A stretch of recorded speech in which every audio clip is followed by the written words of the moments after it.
నమస్కారం. మెట్రో న్యూస్కి స్వాగతం. నేను మీ రామ్చంద్. విద్యావంతులు తమ ఓటు హక్కును వినియోగించుకుని తమ భవిష్యత్తుకు బాటలు వేసేవారని, ప్రజా ప్రతినిధులుగా ఎన్నుకోవాలని కర్నూలు అసెంబ్లీ తెలుగుదేశం పార్టీ అభ్యర్థి టీజీ భరత్ అన్నారు. ఈ మేరకు నందికొట్కూరు రహదారిలో ఉన్న సెయింట్ జోసెఫ్ కళాశాలలో జరిగిన ఫిస్టా 2K24 కార్యక్రమంలో ఆయన ముఖ్య అతిథిగా పాల్గొన్నారు. నగరంలోని నందికొట్కూరు రోడ్డులో ఉన్న సెయింట్ జోసెఫ్ కళాశాలలో వారం రోజుల పాటు జరుగుతున్న ఫిస్టా 2K24 కార్యక్రమంలో యువ పారిశ్రామికవేత్త, కర్నూలు అసెంబ్లీ తెలుగుదేశం పార్టీ అభ్యర్థి టీజీ భరత్ పాల్గొన్నారు. ఈ సందర్భంగా ఆయన మాట్లాడుతూ, ప్రతి విద్యార్థి లక్ష్యం పెట్టుకుని జీవితంలో ముందుకు వెళ్లాలన్నారు. ఇప్పుడున్న పోటీ ప్రపంచంలో ఉద్యోగాలు సాధించడం చాలా కష్టమైందన్నారు. ప్రతి విద్యార్థి కేవలం చదువులోనే కాకుండా అన్ని రంగాలపై పట్టు సాధించాలని సూచించారు. ఈ 5 సంవత్సరాల్లో రాష్ట్రంలో ఎలాంటి పరిస్థితులు ఉన్నాయో అందరూ గుర్తించాలన్నారు. చంద్రబాబు నాయుడు ముఖ్యమంత్రి అయితే రాష్ట్రంలో పెట్టుబడులు పెట్టేందుకు పారిశ్రామికవేత్తలు ఆసక్తి చూపుతారన్నారు. యువత భవిష్యత్తుకు మంచి మార్గం చూపేందుకు కర్నూలులో తాను బాధ్యతగా పనిచేస్తానని హామీ ఇచ్చారు. తమ టీజీవీ సంస్థల తరపున దశాబ్దాలుగా ప్రజాసేవ చేస్తున్నట్లు చెప్పారు. అయితే అధికారంలో ఉంటే ఈ ప్రాంతాన్ని ఎంతో అభివృద్ధి చేసేందుకు అవకాశం ఉంటుందన్నారు. పారిశ్రామికవేత్తగా తనకున్న అనుభవంతో ఎన్నో పరిశ్రమలు తీసుకువస్తానని చెప్పారు. సరైన నాయకుడు, సరైన ప్రభుత్వం ఉంటే మంచి పాలన అందుతుందన్నారు. Teachers who had come and invited, they were gracious in accommodating to have an interaction with the students and చెప్పినప్పుడు I was very happy. So that is the reason I am here today, because ఈ time అప్పుడు every minute counts, every half an hour or 15 minutes also is a big time for us. What's your good name? My name is Jansi sir. Jansi. I am from 3rd. Very good. Sir, మీరు ఎందుకు politician గా ఎందుకు ఉండాలి అని అనుకుంటున్నారు sir? Right question. నేను కూడా ఛాన్సాలు నేను కూడా I keep asking myself, but I'll tell you the reason. మా గ్రూప్ నుంచి అమ్మా certain percentage only we can do justice to the public. అంటే ఏదన్నా డెవలప్మెంట్లో కానీ, సహాయం చేసే విషయంలో కానీ only certain percentage we can do justice from. But if you want to do real thing, politics అనేది అల్టిమేట్. అంటే you are in power and your government is in power, then only your dreams, your thoughts, then that only can be fulfilled only if you are in power. And politics, మా ఫాదర్ని చూసి చాలా, అంటే ఆయన కూడా is industrialist. నేను కూడా first నీలక్కనే I was thinking why I should enter into politics, have your own happy life అన్నాను. బట్ డాడీని చూసి కష్టపడి he wanted to do something, he wanted to create his mark. First time MLA అయినారు, second time MLA minister అయినప్పుడు ఈ work very hard. ఆయనను చూసే నాకు స్ఫూర్తి ఈరోజు నేను రాజకీయాల్లో వచ్చిందంటే just because of seeing him. For accepting our invitation and coming here to our college. Like, I would like to ask you that we have seen the unemployment has rapidly increased in the last 5 years. So I would request you that if like we are ready to elect you, if you are ready to promise us these job opportunities, like conducting job melas at district levels will help us to grab the opportunities easily, and this will help to erase us the unemployment issue we are currently facing. So if you see, if you take out your time and please read my manifesto. ఈ manifesto అనేది నేను స్టేట్లో ప్రతి ఒక్కరు party ఇచ్చిన manifesto super 6 చేసినారు. నేను ఫర్దర్గా ఏం పోయినా అంటే సూపర్ 6 ఫర్ కర్నూలు అని చెప్పి నేను ఆ గ్యారంటీస్ ఇచ్చిన మీ మేనిఫెస్టో కర్నూలుకి. ఈ 6 గ్యారంటీలలో one of the prime thing is కొత్త జాబ్స్, కొత్త అవకాశాలు రావాలా, జాబ్ ఆపర్చునిటీస్ క్రియేట్ చేయాలని. One is I have a strength to get lot of industries. ఎందుకు అంటే నేను ఒక ఇండస్ట్రియలిస్ట్ని. మీరు అడిగితే వరల్డ్లో, I'm not talking just India, వరల్డ్లో సార్ వీళ్ళతో అపాయింట్మెంట్ తీసుకోగలుగుతారా, వీళ్ళతో డిస్కస్ చేస్తారంటే I can get an appointment within next 1 week to 10 days. అది అందరికీ రాదు. ఐ హ్యావ్ దట్ ఆపర్చునిటీ. అది నేను ఎందుకు చెప్తున్నా అంటే ఐఎమ్ అన్ ఇండస్ట్రియలిస్ట్. నాకుండే నెట్వర్క్తో, నాకుండే కనెక్షన్స్తో ఎవరినైనా అప్రోచ్ కాగలుగుతా, ఎవరినైనా మీట్ కాగలుగుతా. సార్ మీట్ అయ్యి అప్రోచ్ అయితే ఏం లాభము అనుకుంటే వాళ్ళకు ఒక ఫ్రెండ్లీ ఎన్విరాన్మెంట్ ఇవ్వడం అనేది చాలా ముఖ్యం. ఒక ఇండస్ట్రియలిస్ట్గా నేను let me put that shoes for the time being. I remove my self as a politician అనుకుంటే, నాకు ఎక్కడైనా ఒక ఇండస్ట్రీ పెట్టాలనుకుంటే నాకు ఒక ఫ్రెండ్లీ అట్మాస్ఫియర్ ఉండాలా, రాయితీలు ఎట్లుంటాయి, స్టేట్ నుంచి ఎట్లుంటాయి, బెనిఫిట్స్ ఏముంటాయి, అది కాక పక్కన సరౌండింగ్ పొలిటీషియన్స్ నుంచి ఎట్లా ఉంటుంది, నాకేమన్నా ట్రబుల్సమ్ ఉంటుందా, because we're all in glass house. ఇండస్ట్రియలిస్టులు అంతా generally they are in glass house. ఒక చిన్న రాయి వేస్తే చాలు వాళ్ళ ప్రాబ్లమ్స్లో పడిపోతుంటారు. సో వాళ్ళకి ఆ ఎన్విరాన్మెంట్ అంటే ఆ ఫ్రెండ్లీ అట్మాస్ఫియర్ క్రియేట్ చేయడంలో కానీ, తర్వాత చంద్రబాబు గారు అంటే ఒక నమ్మకం ఎవరికైనా, ఫర్ దట్ మ్యాటర్ ఇండస్ట్రీస్లకి చంద్రబాబు గారు అంటే ఒక నమ్మకం. ఆయన వచ్చినారంటే ఇండస్ట్రీస్ వచ్చేదానికి చాలామంది ఇంట్రెస్ట్ చూపించేదానికి ఆస్కారం ఉంటుంది. And then I being having lot of connections, I can push and then get industry. So అది ఈ ఓరోకల్ ఇండస్ట్రియల్ పార్క్లో I can get more industries. పెద్ద ఇండస్ట్రీస్ తెచ్చినా అంటే జాబ్ ఆపర్చునిటీస్ క్రియేట్ చేసేదానికి ఒకటి అవకాశం ఉంటుంది. రానున్న ఎన్నికల్లో తనను ఎమ్మెల్యేగా గెలిపిస్తే కర్నూలు నగరాన్ని అన్ని విధాలా అభివృద్ధి చేసి చూపిస్తానని Kurnool assembly Telugu Desam party incharge TG Bharat అన్నారు. ఈ మేరకు నగరంలో తనకు మద్దతుగా వైద్యులు ఏర్పాటు చేసిన ఆత్మీయ సమావేశంలో ఆయన పాల్గొన్నారు. నగరంలో తనకు మద్దతుగా ఇండియన్ మెడికల్ అసోసియేషన్ ఆధ్వర్యంలో వైద్యులు ఏర్పాటు చేసిన ఆత్మీయ సమావేశంలో కర్నూలు అసెంబ్లీ తెలుగుదేశం పార్టీ అభ్యర్థి టీజీ భరత్ పాల్గొన్నారు. ఈ సందర్భంగా జరిగిన కార్యక్రమంలో ఇటీవల తెలుగుదేశం పార్టీలో చేరిన కర్నూలు ఎంపీ డాక్టర్ సంజీవ్ కుమార్తో పాటు ఐఎంఏ ప్రతినిధులు, నగరంలోని వైద్యులు పాల్గొన్నారు. ఈ సందర్భంగా జరిగిన సమావేశంలో కర్నూలు అసెంబ్లీ తెలుగుదేశం పార్టీ అభ్యర్థి టీజీ భరత్ మాట్లాడుతూ కర్నూలు అసెంబ్లీ స్థానానికి తెలుగుదేశం పార్టీ అభ్యర్థిగా పోటీ చేస్తున్న తనకు మద్దతుగా వైద్యులు ఆత్మీయ సమావేశం నిర్వహించడం అభినందనీయమని తెలిపారు. సమాజంలో వైద్యులకు మంచి గుర్తింపు ఉందని, వారు సమాజానికి దిక్సూచి వంటి వారని తెలిపారు. రానున్న ఎన్నికల్లో మేధావులు ఆలోచించి సరైన నిర్ణయం తీసుకోవాల్సిన అవసరం ఉందని చెప్పారు. కర్నూలు ఎమ్మెల్యేగా తనను గెలిపిస్తే కర్నూలు నగరాన్ని అన్ని విధాలా అభివృద్ధి చేయడంతో పాటు నిరుద్యోగ యువతకు ఉద్యోగ ఉపాధి అవకాశాలు కల్పిస్తానని వివరించారు. అనంతరం కర్నూలు ఎంపీ డాక్టర్ సంజీవ్ కుమార్ మాట్లాడుతూ గత 5 సంవత్సరాల వైఎస్ఆర్ కాంగ్రెస్ పార్టీ ప్రభుత్వ పరిపాలనలో ఎలాంటి అభివృద్ధి జరగలేదని చెప్పారు. ఎంపీగా ఉన్నప్పటికీ ప్రజలకు ఏమీ చేయలేని పరిస్థితుల్లో తాను పార్టీ నుండి బయటకు వచ్చానని వివరించారు. రానున్న ఎన్నికల్లో తెలుగుదేశం పార్టీ విజయం రాష్ట్రానికి ఎంతో అవసరమని తెలిపారు. అనంతరం ఇండియన్ మెడికల్ అసోసియేషన్ ప్రతినిధులు డాక్టర్ రామచంద్ర నాయుడు తదితరులు మాట్లాడుతూ కర్నూలు నగరంలో సేవారంగానికి మారుపేరుగా టీజీవీ కుటుంబం ఉందని తెలిపారు. ఇండియన్ మెడికల్ అసోసియేషన్ భవన నిర్మాణానికి యువనేత టీజీ భరత్ అందించిన సహకారం మరువలేనిదని చెప్పారు. ఎలాంటి పదవి లేకుండానే ఇంతటి సహాయం చేసిన టీజీ భరత్ ఎమ్మెల్యేగా ఎన్నికైతే సమాజానికి, వైద్య రంగానికి ఎంతో మేలు జరుగుతుందని అన్నారు. డాక్టర్ బాలమందయ్య గారు సార్ ఆల్రెడీ చెప్పారు. దీంట్లో ఇంకోటి ఏమంటే, సార్ అది చెప్పినారు, తర్వాత డబ్బులు ఎట్లా ఇస్తారంటే, సార్ ఫోన్ చేసి రిపీటెడ్గా పిలిచి చెక్ ఇమ్మీడియట్గా రిలీజ్ చేసి ఐఎంఏ భవనం కట్టడానికి చాలా కృషి చేసిన టీజీ భరత్ గారికి హ్యాట్స్ ఆఫ్. అందరూ కరతార్థంతో సార్కి ధన్యవాదాలు చెప్తున్నారు. సార్ గారు ఎమ్మెల్యే కాకముందే ఇంత గొప్ప వర్క్ చేసిన ఐఎంఏకి అండ్ మన డాక్టర్స్కి అందరికీ చేసినందుకు ఫ్యూచర్లో కూడా ఎమ్మెల్యేగా మనకు హెల్ప్గా ఉంటారని తెలుపుకుంటూ, మీరందరూ ఒక్కొక్కరు 100 ఓట్లు వేయించి గెలిపించాలని కోరుకుంటున్నాను. ఎంపీ గారికి సారు నిన్నగాక మన తెలుగుదేశం పార్టీలో జాయిన్ అయినారు. బట్ రిజైన్ చేసినప్పుడు నేను సార్తో కూర్చొని మాట్లాడినాను హైదరాబాద్లో. సార్కి నేను పర్పస్గా ఈరోజు రిక్వెస్ట్ చేసి రామ్మని చెప్పమన్నా. ఎందుకంటే ఫస్ట్ హ్యాండ్ ఇన్ఫర్మేషన్ సార్ దగ్గర ఉంటుందన్నమాట. ఈ గవర్నమెంట్ గురించి ఏం పరిస్థితి, ఎట్లా ఆయన బాధలు పడిండేది ఎట్లా ఉంటుందని. సో సార్ వివరిస్తారు, మీరు అర్థం చేసుకుంటారు. తర్వాత నేను చెప్తా ఏ రకంగా నేను నెక్స్ట్ 5 years చేయబోతున్నాను అనేది నేను ఇస్తా.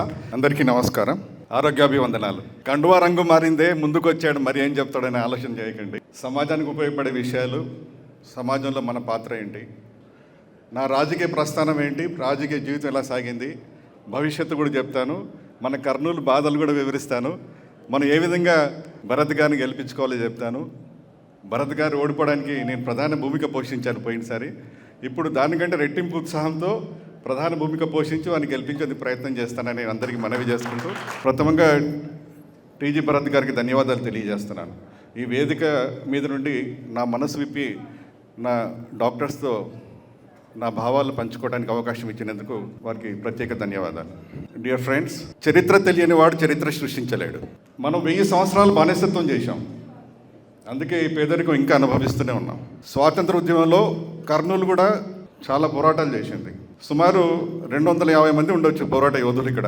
వారిలో ఆదోని ప్రాంతంలో ఒక మంచి వ్యాపారవేత్త, వారి తాతగారు టీజీఎల్ తిమ్మయ్య శెట్టి గారు ఖాదీ ఉద్యమంలో, తర్వాత మిగతా ఉద్యమాల్లో పార్టిసిపేట్ చేసి చాలామందిని చైతన్యపరిచి ఎన్నో డొనేషన్స్ ఇచ్చిన వారి తాతగారు వారి స్ఫూర్తిని చూసుకొని వారి నాన్నగారు వారు కూడా ఈ ప్రజాక్షేత్రంలోకి వచ్చారు. సో వారికి మనందరూ కూడా అండగా నిలబడాల్సిన అవసరం ఇప్పుడు వచ్చింది. మేడం వారి ఇంట్లో మేడం వారి సత్రం ఉన్నది ఓల్డ్ సిటీలో, అక్కడ బస చేశారు మహాత్మా గాంధీ గారు. ఆనాడే 25,000 మందితో తుంగభద్ర నది ఒడ్డున పెద్ద సభ నిర్వహించారు. అంతకంటే ముందు డొక్కల కరువుతో కర్నూలు జిల్లా అల్లాడిపోయింది. ఎక్కడ పడితే అక్కడ శవాలు గుట్టలకు పేరుకొని పోయినాయి. అటువంటి కరువు అనుభవించిన కర్నూలుకు మహాత్మా గాంధీ గారు వచ్చారు. ఆనాడు ఉద్యమ నిధి కలెక్ట్ చేశారు. మన కర్నూలు నుంచి సుమారు 25,000 రూపాయలు తీసుకెళ్లారు మహాత్మా గాంధీ గారు. మరి 1929లో వచ్చారు మహాత్మా గాంధీ గారు, పత్తికొండలో మహాసభ పెట్టారు. అక్కడ కూడా సుమారు 20,000 మంది గుమిగూడారని ఒక అంచనా వేస్తున్నారు. అప్పుడు శంకర్ శర్మ గారు ప్రధాన భూమిక పోషించారు అక్కడ. ఇటువంటి మేధావులు ఎంతోమంది ఉన్నారు, పోరాట యోధులు ఉన్నారు. అటువంటి కుంభం నుంచి వచ్చిన వ్యక్తి మన TG Bharat. So I salute him sir. So మీరు అంటూ ఉండొచ్చు, ఈ డాక్టరు మంచి నన్ను చాలామంది అనేవాళ్ళు, you are the most successful doctor అని చెప్పేవాళ్ళు. నేను జస్ట్ స్పాన్ ఆఫ్ 12 ఇయర్స్లో ఐ డిడ్ 22,000 ఆపరేషన్స్, 18,000 పడింది ఆరోగ్యశ్రీ. ఇప్పుడు ఎవరైతే సీఎంఓలో సెక్రటరీగా ఉన్నారో ఐఏఎస్ ధనంజయ రెడ్డి గారు నా దగ్గర నా హాస్పిటల్ మీద ఒక ఫ్లయింగ్ స్క్వాడ్ వచ్చి రైడింగ్ చేశారు. ఎందుకంటే ఒక్క వ్యక్తి ఒకే రోజు 16 ఆపరేషన్లు ఎలా చేస్తాడని చెప్పి ఆశ్చర్యపోయి వచ్చి రైడింగ్ చేసి నా హాస్పిటల్లో ఉదయం 9 నుంచి సాయంత్రం 6 వరకు ప్రయత్నం చేశారు. ఏమీ దొరకలేదు. లాస్ట్కు మీ సిస్టర్స్ తక్కువ ఉన్నారు, ఇంకో సిస్టర్స్ని పెంచుకోండి అని చెప్పి వెళ్ళిపోయారు. 850 రూపీస్ నాకు పెనాల్టీ వేశారు. అంటే ఇది ఎందుకు చెప్తున్నానంటే I was a very good doctor. I was called as పేదల డాక్టర్ అనేవాళ్ళు పల్లెటూర్లలో. మీరు ఆశ్చర్యపోతారు, నేను ఎప్పుడు కూడా పాస్పోర్ట్ సైజ్ ఫోటోగ్రాఫ్స్ ఒక 100 పెట్టుకునేవాడిని నా దగ్గర. పేషెంట్స్ ఇంటికి వెళ్ళేటప్పుడు నా పాస్పోర్ట్ సైజ్ ఫోటోగ్రాఫ్ తీసుకొని వెళ్ళేవాళ్ళు. ఇవన్నీ గమనించి నాకు రాజకీయ అవకాశం ఇచ్చారు గౌరవ ముఖ్యమంత్రి జగన్మోహన్ రెడ్డి గారు. నాకప్పుడు పాలిటిక్స్ అంటే it is like swimming in a septic tank అనుకునేవాడిని. It is like having a crown of thorns అనుకునేవాడిని. కానీ ఎందుకు నేను అటువైపు మళ్ళాల్సి వచ్చిందంటే నేను ఆత్మహత్యలు చూశాను. ముఖ్యంగా రైతు ఆత్మహత్యలు, చేనేత కార్మికుల ఆత్మహత్యలు చాలా చూశాను ఇక్కడ. నేను స్వయంగా ఇంటికి వెళ్ళి 10,000, 20,000 డొనేషన్ ఇచ్చేవాడిని. వాళ్ళకు ఉపశమనం కలిగే మాటలు మాట్లాడేవాడిని, వాళ్ళ పిల్లల సమస్యలు తీర్చేవాడిని. అంటే డాక్టర్గా ఉంటూనే తర్వాత కుల సంఘాల్లో తిరిగాను. బహుశా ఇవన్నీ గమనించి నాకు రాజకీయ అవకాశం ఇచ్చారు. సో రాజకీయం అంటే డబ్బుతో కూడుకున్నది. సెంట్రల్ గవర్నమెంట్ ద్వారా నేను సాధించినది క్యాన్సర్ హాస్పిటల్కు 80 crores రిలీజ్ చేయించాను. State cancer hospital which is situated in government general hospital. అది ఈనాటికి కూడా పూర్తి స్థాయిలో కాలేదు. దానికి కారణం ఏంటంటే matching fund should be given by the state government. That was a problem. I fail there. I could succeed in Delhi but I fail at Vijayawada. తర్వాత నాకు మిత్రులు ఏం చెప్పారంటే, సార్ మనకు అసోసియేట్ ప్రొఫెసర్స్ లేకపోతే నెక్స్ట్ ఇన్స్పెక్షన్లో ఈ సూపర్ స్పెషాలిటీ కోర్సెస్ కూడా పోతే మీరు దయచేసి అసోసియేట్ ప్రొఫెసర్లు పెట్టించండి అన్నారు. ఎంతమంది కావాలంటే 16 మంది కావాలన్నారు. నేనేదో కష్టపడి I went to CMO, I met him. That was the first meeting with CMO. అన్న నీ ఐడియా చాలా బాగుంది అని వెంటనే ధనంజయ రెడ్డి గారిని పిలిచి, అన్న మొత్తం ఇదే ప్రాబ్లమ్ రాష్ట్రం అంతా ఉంటుంది కదా, మీరు రాష్ట్రం అంతా కూడా ఇది శాంక్షన్ చేయండి అని అన్నారు. ఆ పేపర్ కూడా మీకు అందరికి సర్క్యులేట్ చేశాను, మీ గ్రూప్స్లో చూశారు. With in 3 months he has given 178 associate professor course. అంటే ఒక డాక్టరు లేకపోతే ఒక మేధావి రాజకీయాల్లో ఉంటే లాబింగ్ కెపాసిటీ ఎలా ఉంటుంది, అవకాశాలు వస్తే ఏ విధంగా సాధించగలరో, this is one example. Government సెక్టర్లో ఒక ఆయా పోస్ట్ క్రియేట్ చేయడానికి 6 months పడుతుంది. It has to go to the ministry, finance ministry, again back to ministry, again to the CM. అదంతా రెడ్ టేపిజం చాలా ఎక్కువ. అటువంటి సిచ్యుయేషన్లో 3 monthsలో మీకు అసోసియేట్ ప్రొఫెసర్ పోస్ట్ క్రియేట్ చేయడానికి నేను ప్రధాన భూమిక పోషించానని చెప్పుకోవడానికి గర్విస్తున్నాను. కల్లూరు మండల పరిధిలోని సల్కాపురం గ్రామం వద్ద గత రాత్రి జరిగిన రోడ్డు ప్రమాదంలో ఒకరు మృతి చెందగా మరో 4 తీవ్రంగా గాయపడ్డారు. ఈ సంఘటనపై పోలీసులు కేసు నమోదు చేసుకుని దర్యాప్తు చేస్తున్నారు. కల్లూరు మండల పరిధిలోని సల్కాపురం గ్రామం వద్ద గత రాత్రి ఘోర రోడ్డు ప్రమాదం జరిగింది. ఆల్వెన్ నిస్సాన్ కారు ఢీకొన్న ఈ సంఘటనలో ఒకరు మృతి చెందగా మరో 4గురికి తీవ్ర గాయాలయ్యాయి. ఈ ఘటనలో కారు ప్రమాద ధాటికి నుజ్జయింది. ఈ రోడ్డు ప్రమాదంలో ఘటనా స్థలంలోనే ఒకరు మృతి చెందగా మిగతా 4గురు తీవ్రంగా గాయపడ్డారు. గాయపడ్డ వారిని ఆ మార్గంలో వెళ్తున్న వారు కారు నుంచి బయటకు తీసేందుకు తీవ్రంగా శ్రమించాల్సి వచ్చింది. క్షతగాత్రులు అందరినీ నగరంలోని ప్రభుత్వ వైద్యశాలకు తరలించారు. ఈ ఘటనపై పోలీసులు కేసు నమోదు చేసుకుని దర్యాప్తు చేస్తున్నారు.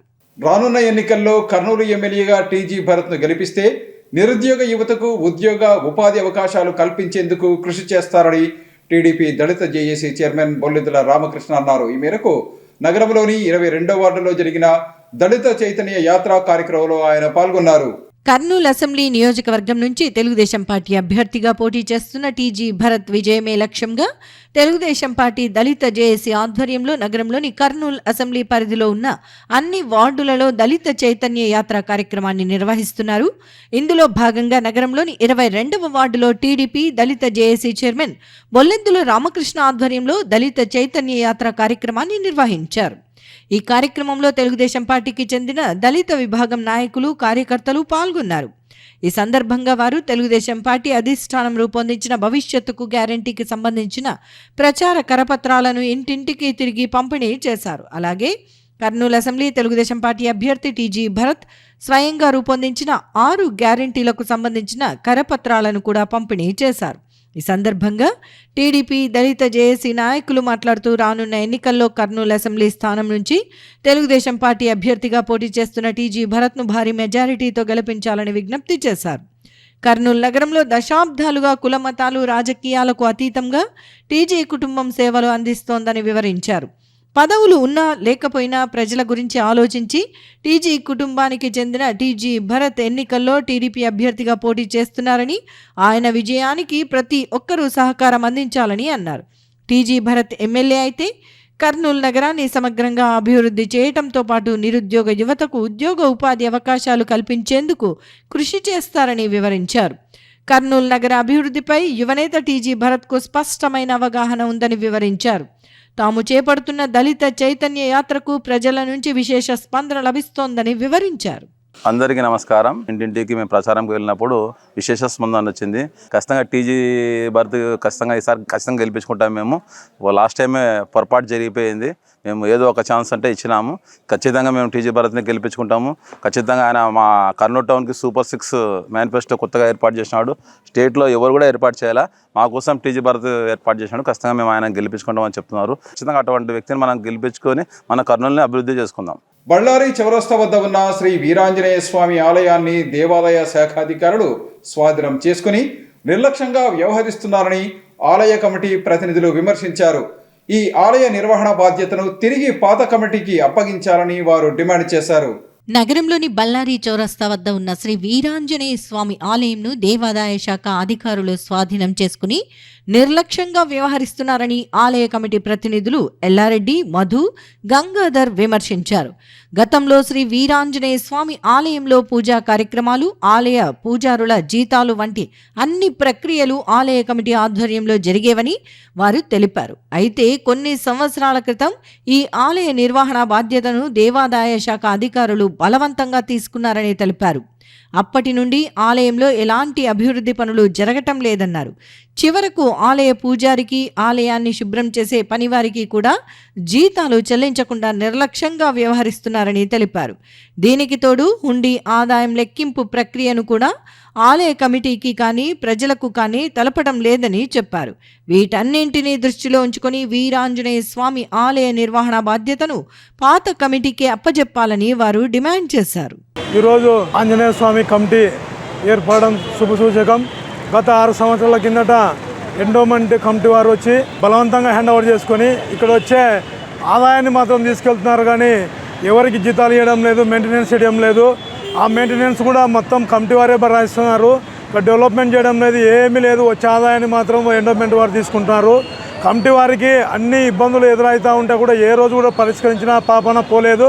కాబట్టి ఈరోజు కొత్త కమిటీ ఆధ్వర్యంలో ఇక్కడ డెవలప్మెంట్ కానీ జీతాలు కానీ ఇక్కడ పూజలు కానీ మొత్తం కమిటీ వారే నిర్వహిస్తారు. కమిటీ వారే దీన్ని నిర్వహించే బాధ్యత వాళ్ళే తీసుకుంటారు. భక్తులకు ఎటువంటి ఇబ్బంది లేకుండా కమిటీ వారే అన్నీ చూసుకుంటారని చెప్పి తెలియజేస్తారు. పని మనుషులకు జీతాలు ఇవ్వకుండా గుడి మీద పెత్తనం చేస్తూ ఇష్టానుసారంగా ప్రవర్తిస్తూ ఉన్నారు. మాలలు వేసినప్పుడు కూడా వాళ్ళదే పెత్తనం చేస్తూ ఇష్టానుసారంగా ఇది గుడి అనేది లేకుండా హిందువులకు ఇబ్బంది కలిగిస్తూ దౌర్జన్యం చేస్తూ ఉన్నారు. ఓల్డ్ కమిటీ, పాత కమిటీ తర్వాత ఎండోమెంట్ వాళ్ళు బలవంతంగా కలుపుకున్నారు. అప్పటి నుంచి మేము డెవలప్మెంట్ బాగా చేసినాం మేము ఉన్నంత వరకు. తర్వాత డెవలప్మెంటే లేదు. పని మనిషిని కూడా బలవంతంగా తీసేసినారు. భగవద్గీతను విన్నా పారాయణం చేసినా సకల శుభాలు కలుగుతాయని శ్రీ గీతా ప్రచార సంఘం అధ్యక్షుడు డివి రమణ అన్నారు. ఈ మేరకు సంకల్బాగ్లో ఉన్న గీతా ప్రచార ధామంలో సంపూర్ణ భగవద్గీత పారాయణ కార్యక్రమాన్ని నిర్వహించారు.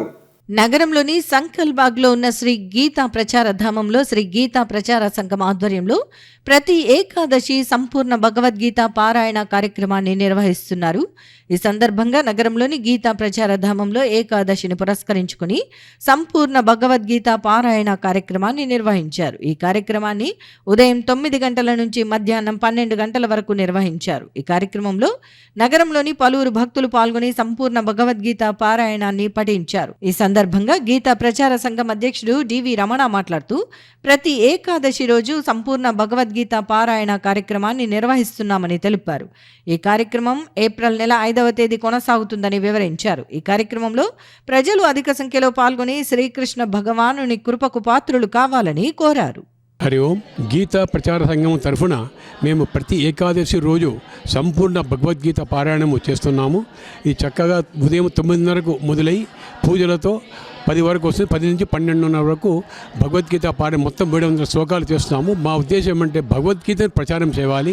ప్రతి భక్తుల్లో దాని యొక్క భావన పోవాలని ఉద్దేశంతో ఒక ప్రథమంగా ఇది చేస్తున్న కార్యక్రమాన్ని. ఈ కార్యక్రమం ప్రతి ఏకాదశి చేస్తాం కాబట్టి వచ్చే ఏకాదశి అంటే 5 ఏప్రిల్ వచ్చే నెల 5 ఏప్రిల్ 23వ తారీఖు శుక్రవారం కూడా ఉదయం ఉంటుంది. ఉదయం 9 నుంచి 12 వరకు కార్యక్రమం ఉంటుంది. అందరూ వచ్చి దీంట్లో పాల్గొని శ్రీకృష్ణ పరమాత్మ పాత్ర కావాలని కోరుతున్నాము. ఇవి ఈనాటి మెట్రో న్యూస్. తిరిగి రేపు ప్రసారమయ్యే మెట్రో న్యూస్లో మళ్ళీ కలుసుకుందాం. అంతవరకు సెలవు. నమస్కారం.